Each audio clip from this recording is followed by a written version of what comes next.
Good morning and welcome to the 13th free webinar Friday. Let's hope it's not an unlucky one with me, Chris Dan of Market Your Clinic Online. So today and in the next 3 webinars, we're going to be looking at your Google business profile, which is one of the most fundamental points in marketing your clinic online. No doubt you've already got a Google business profile. Let's quickly share my screen and we will talk about what a Google business profile is. There we go. So if I type here, if I look for a dentist near me, for example, then we're going to see, here we go, we come up with a few things like iCore Dental and so on. And this is a Google business profile. So it contains information about your business, name of the business, reviews, photos, etc., etc., etc. This one seems to be very good. They've got lots of good reviews and doing pretty well by the looks of it. So let's look at some basic things about setting up a Google business profile in this one, which is setting up your Google business profile for success. So this is, I've set up a fictitious physiotherapist called Ken's Kinetics. And what we're going to do is just start looking at some of the basics, the fundamental tricks of setting up a Google business profile, basically. And it says, but Ken's Kinetics is not publicly visible, and that's because this is a fictitious profile that I can't verify because it's not real, basically. So Google aren't going to show it to the internet at large, which is fair enough, to be honest. So we've got Ken's Kinetics, and for Ken's Kinetics, if you've watched the last few webinars, we've been talking about marketing fundamentals. So for Ken's Kinetics, I've set up a hymn sheet which has got our primary optimizations. These are the things that I want to say most importantly about the business for an SEO point of view. Secondary optimizations, some other USPs, 1 sentence description, 1 paragraph description, which I will use to fill out my Google business profile. So the first thing always we say to people when we're looking at Google business profile, just Ken's Kinetics as the name of the business, right? Now, let's take a look at something. Let's say if I, instead of this, I'm in Greenwich, right? Let's say I type in chiropractor in Greenwich. There we go. Let's see what comes up. What comes up is Greenwich Chiropractic and Physiotherapy. And whereas in the last search, we actually got a map and we got a few different results coming up before I clicked on iCare Dental. When I did that search chiropractor in Greenwich, this comes up immediately. This is what's called knowledge panel. Comes up straight away when I type in that term. So it's fair to assume, I mean, we're actually slightly outside Greenwich, but anyone typing in chiropractor Greenwich, Greenwich chiropractor and so on are probably getting straight away this knowledge panel. So that's absolutely huge. And that's something that's one of the most fundamental things in optimizing your Google business profile is to include your service and your location in the Google business profile name, because then anyone making that search, if you're a dentist, dentists tend to say dental clinic actually, so it's maybe not the best example. If you're a counselor and you don't have the word counselor in your Google business profile name, then when someone searches for counselor near me, counselor plus location, counselor in my area, best counselor in so and so, you're not going to rank. You're just not going to come up, and it shouldn't work like that. And Google say that it doesn't work like that, but unfortunately it does work like that. So it's really important to put your service and location optimizations in your Google business profile name. So the first thing I'm going to do as Ken's Kinetics, and look at my hymn sheet here. Okay, what's the main things we want to optimize for? I want to optimize for physiotherapy and Greenwich. Okay, they're my 2 primary optimizations. If I can get in private physiotherapy, sports physiotherapy, then so much the better. So what I'm going to do is go to my business name here, Ken's Kinetics, private sports physiotherapy, Greenwich. There. Now, Google might review this, right? And it will say to you, oh, we're reviewing your Google business profile name. This might take up to 10 minutes. And they might reject it as well, because technically this is against the rules. This is what's called name spam, right? Now, in some industries, in some sectors, if you do that, in where SEO is highly competitive, Your competitors are likely to report you. Their SEO agency is likely to report you. And highly competitive local SEO industries are things like locksmiths, or roofing is always a common one that is mentioned a lot. Taxis, maybe, that sort of thing, where literally it's all just about local SEO. And people talk about reporting each other there quite a bit. But for us in healthcare, I don't report, sometimes we report our clients' competitors for doing things that are a little bit dubious. For example, if they move location but keep the old Google Business Profile active in order to still get patients from the old location, we'll report them for that. We'll get that GBP shut down for our, get our clients' competitors' GBP shut down in order to benefit our client. But even we don't report people for putting keyword and location things in their Google Business Profile name, because it's quite a common thing to do. It's actually, I think, quite useful for the end user to see what it is that you do. And I don't want to be the person that casts the first stone and starts making healthcare marketing a bit more cutthroat. So we don't report people for it. But technically, Google might not accept it because technically it's name spam. But everyone does it. Everyone gets away with it, as far as I can see. We have had it where we've tried to do this with the client when they first start, and Google won't accept it because it's not the official business name. Then we wait a month or so, we try it again, and then Google accept it. So if at first you don't succeed, try again. And the next thing is your business categories. So here, Ken's Kinetics. Ken is obviously a physiotherapist. You might well be tempted to say, great, that's it. That's basically completed. That's what I do. But the more secondary categories you can add, the higher chance you stand of ranking, and especially for terms that are just, slightly around what you do. There was a Bright Local study that showed that Bright Local, or an local SEO platform that we use and that a lot of people use. And their study showed that the highest ranking local businesses on Google tend to have, I think it was about 5 or 6 categories on their Google Business Profile, not just one. So here for a physio, I know there's physical therapy clinic. You can only pick from what they give you, which is a little bit annoying. There's probably a sports injury clinic, medical center, I think, medical center. Yeah, we'll have that. Pain management clinic is another one you can have. Pain management doctor is not quite what I want. Pain control clinic, that'll do. And see if we can have maybe massage therapist. Pop that in as well. So basically, just look through all the different ones that are available and add as many secondary categories as you possibly can. It will benefit you. So then we're going to save that. Not available unless your local business location appears on Google Maps. All right, so this is our problem that we're having here, because basically I'm not a verified profile, but that doesn't matter because we're not doing this for real. We're doing this as an exercise. But there we go. Anyway, that's what you would do. Now, the description.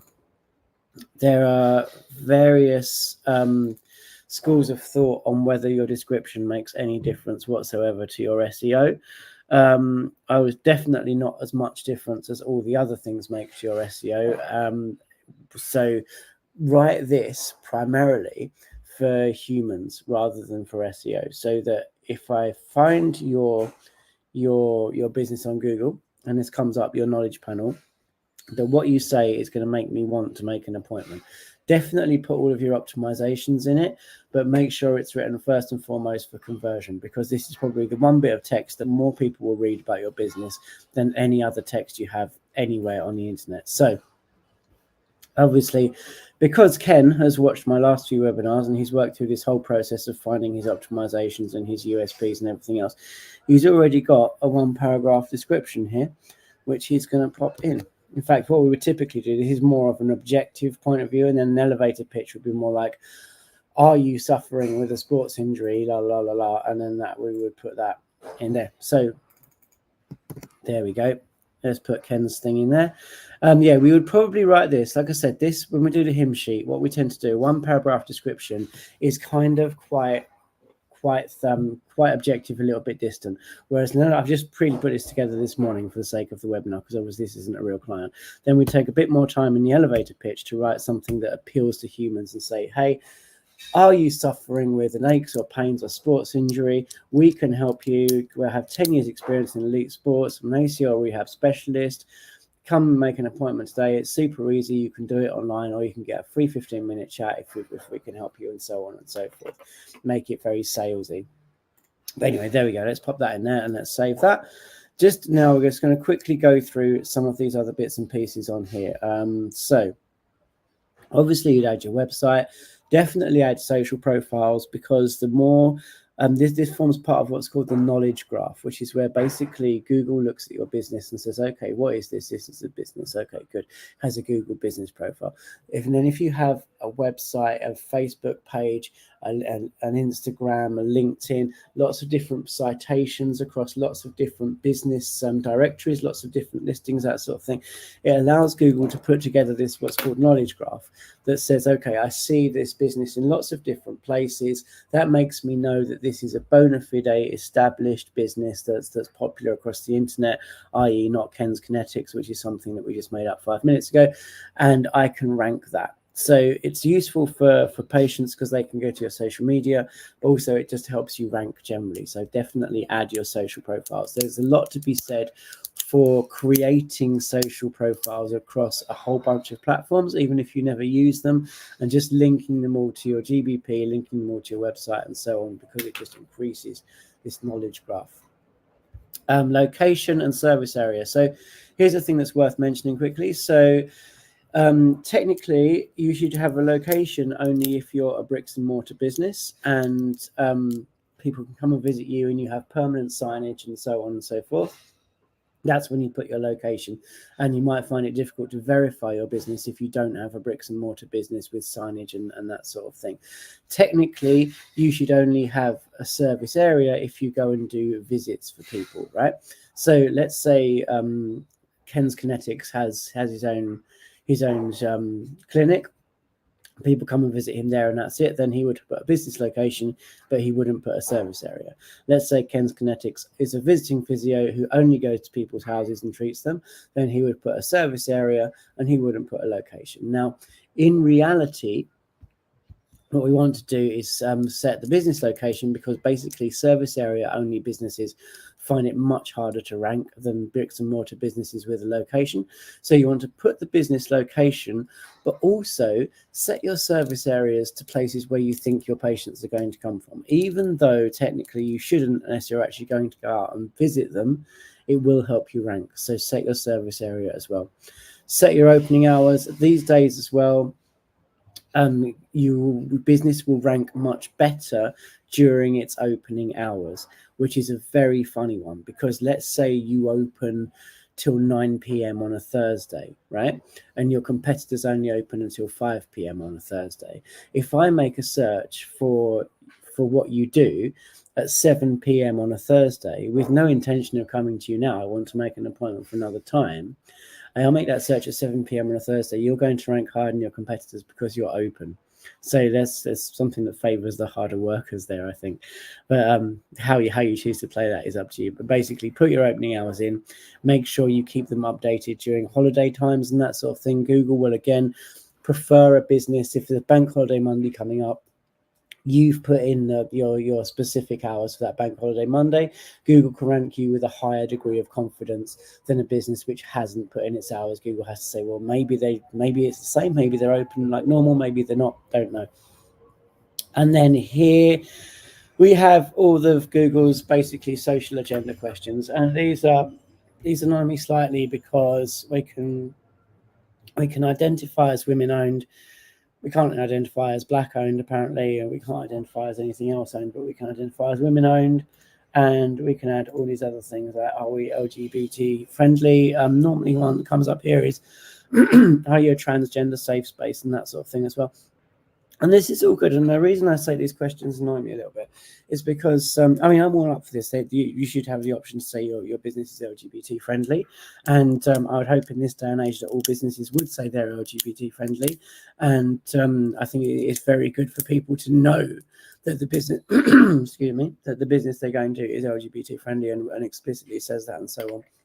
What I find bizarre is that it's a bit of a hodgepodge of questions. So like I said here, I can identify as women owned. I can't identify as black owned. I can't identify as anything else owned. I can identify as women owned or not at all.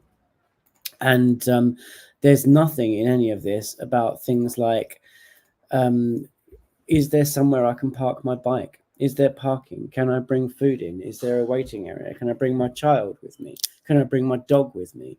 You know, all these sorts of things which might be a bit more ubiquitous. But let's not worry about that. In terms of SEO, Google is very big on its social agenda stuff. So Google have previously said that they will rank websites higher if they use inclusive language. So, for example, fire person instead of fireman, that sort of thing, fisher person instead of fisherman, and that sort of thing. Now, Google lie to us a lot, so it might not actually be the case. They might just be saying that to try and persuade us to follow their social agenda rather than actually ranking websites higher that do it. But certainly fill these things in. Say you are, or an LGBT safe space and so on, that sort of thing, because that's not only hopefully, I hope very much that you are anyway, and that will give people from those communities confidence to come and see you, but also because it should help you rank higher on Google if you explicitly set those things. I think that brings us to the end for today. That's all your basic Google Business Profile information. Now, you can as well on our website, and if you're watching this webinar, I assume you've probably got our mail out yesterday, and there we go. You can get our Google Business Profile guide on the website, which goes through all sorts of things about your Google Business Profile, including the things that we're going to cover over the next few weeks. At this address, marketing.com/knowledge base. In fact, if you go to our blog, then the first thing on the blog at the moment is this one, and that'll give you a link to read the guide here. There we go. And that's all for today. Just one other thing I want to show you is that we've started using our own social media girl, who we use for our clients, to do some stuff for us as well. So we now have this extremely funky reel on Instagram, and we'll be doing one of these every week on Instagram. Martina, who does our social media, is absolutely amazing and outstanding. And if you'd like social media for your clinic, then get in touch with us. And this will be you having these things going out on social media. That is it. So I will stop sharing my screen. Does anyone have any questions or anything else to discuss today, then drop it in the comments now, or forever hold your peace, or at least hold your peace until next Friday.